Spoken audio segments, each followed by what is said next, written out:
العوافي عليكم يا حبايبي. أنا هحكي لكم حكاية، كلمة بتسمعوها كتير ومش عارفين إيه معناها ولا إيه أصلها. كلمة يا لهوي. يا لهوي دي كان واحد دجال اسمه لهوي، كان في إحدى القرى المصرية، وكان يعني يعمل حجاب، يعمل سحر، يضحك على الناس.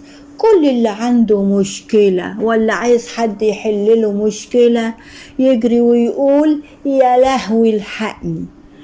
ومع مرور الوقت والسنين تغير معنى الكلمة يا لهوي دي، بقت تتقال لما حد يسمع خبر وحش، خبر كده على فجأة، زي موت، زي حادثة، زي خسارة، يضرب على صدره، على وشه، على راسه، ويقول يا لهوي.